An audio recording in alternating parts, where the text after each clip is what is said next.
Hello, all you wonderful healers. Today, you're going to hear all about how to find your clients offline. This is the number one question that I get is where do I find my ideal clients? So this is going to be the first step. Stay tuned to hear more. This is Anastasia. I used to be a physics professor specializing in vibrational and quantum physics. After recovering from a serious illness using energy healing on myself, the calling to heal became so strong that I had to quit my 40-year research career. I replaced my six-figure professor salary within 5 months using a simple but not easy three-step system that I worked out to grow my healing practice. Now I help other healers grow their practices, whether they're just starting or already have a practice, with this same three-step system. I'm all about helping you too. Listen in to learn more. Thank you so much for coming back. I'm so excited to be talking about this topic because this topic is really your first step to discovering where you can find your clients.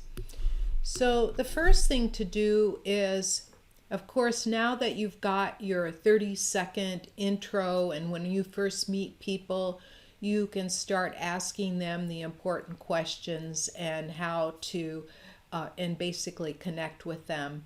And so this is your first step to finding clients offline. And it doesn't matter where. It could be in a grocery store line, sitting next to them on a bus or a plane, or just bumping into them on the street and having like a little chat.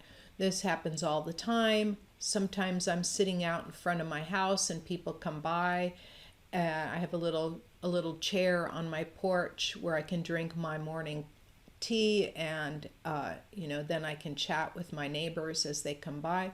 These are all really good places to start.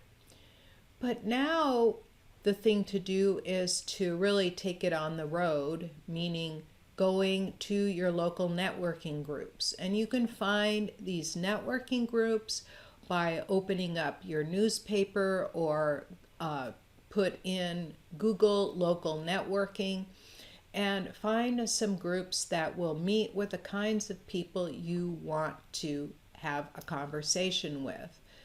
Like BNI is one place to go. Those are weekly meetings. I find them stressful, but some people really enjoy them. I tend to be a little too introverted for those. But there are other local networking groups that meet once a month, like E-Women Network. That's a really great place to go. And the great thing about it is that it's filled with entrepreneurs that are open-minded to really looking for any kind of different solution than what they're used to.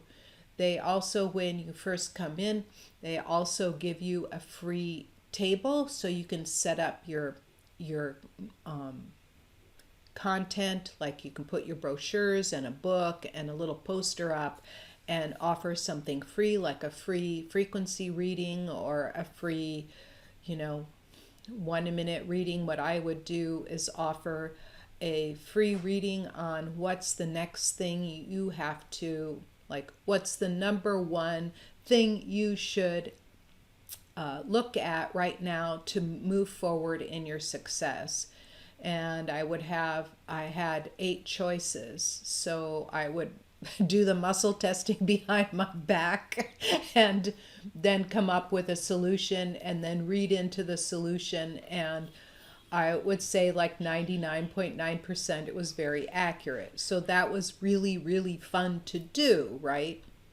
And people love hearing about themselves. So these are really great, and I would do it discreetly off to the side and quietly, right?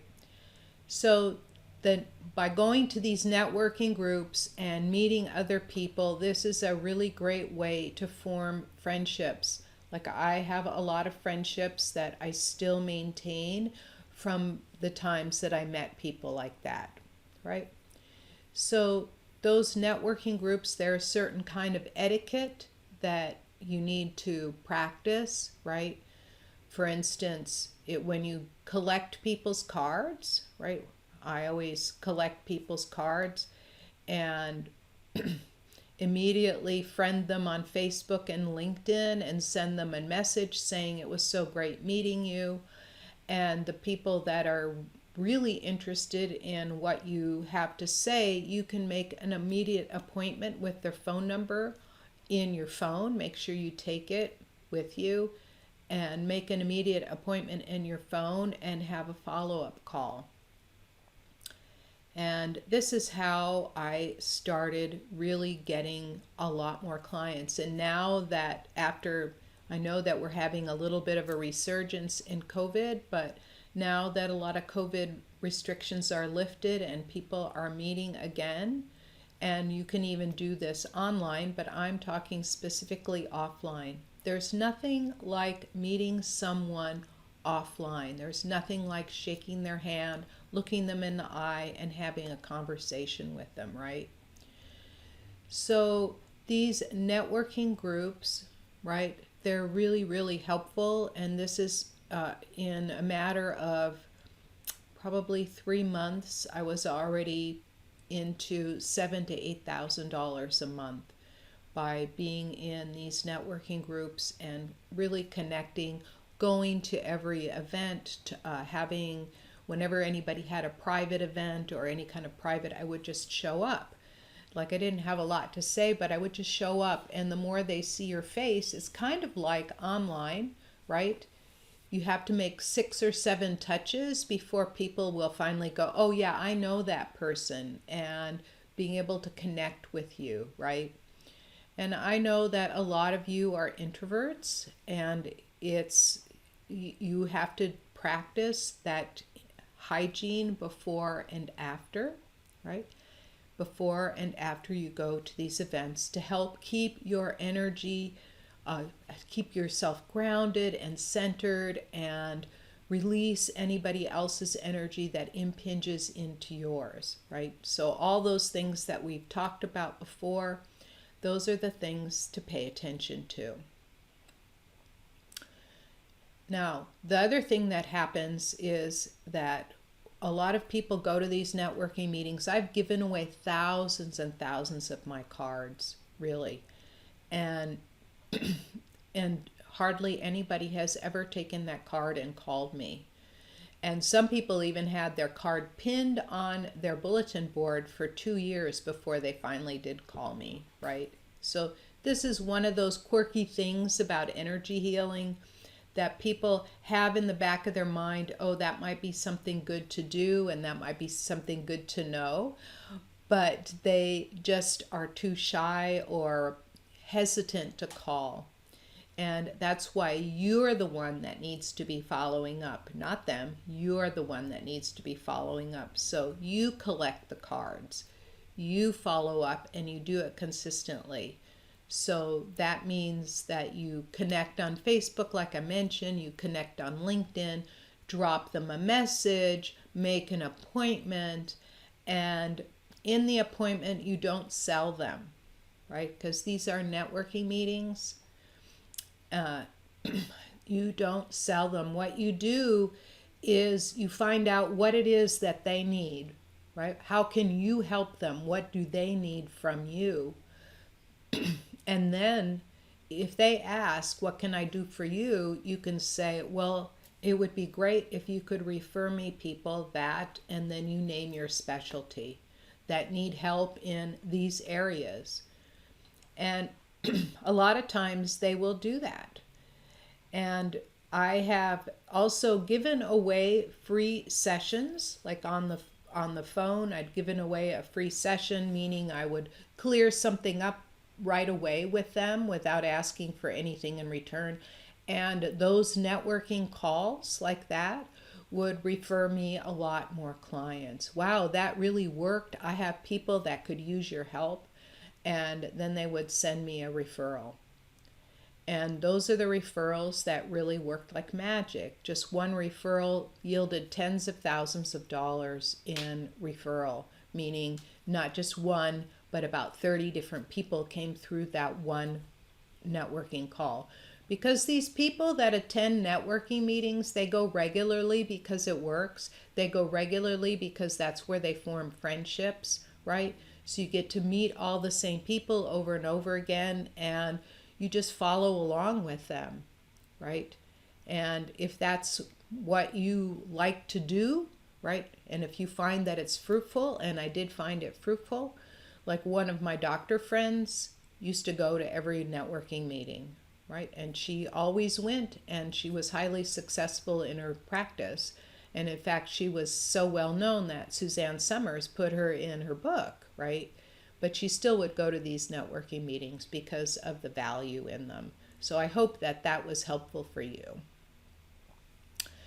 And there are a couple of things that you need to have when you go there is people will ask for your card.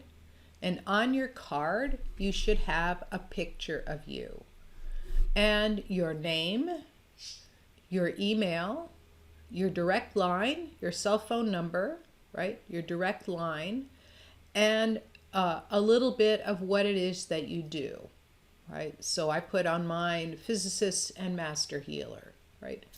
Something like that. Whatever it is that you want to put on your card. And then I also put who I help below, right?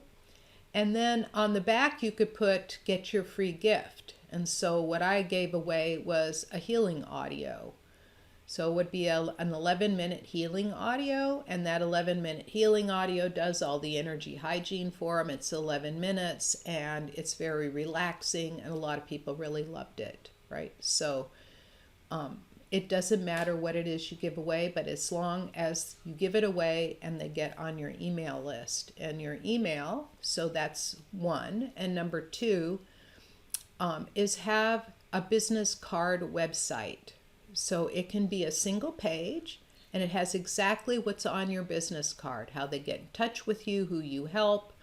You don't have to put a pricing sheet. You don't have to put all of that. Just who you are, what you help, who you help, your bio, right?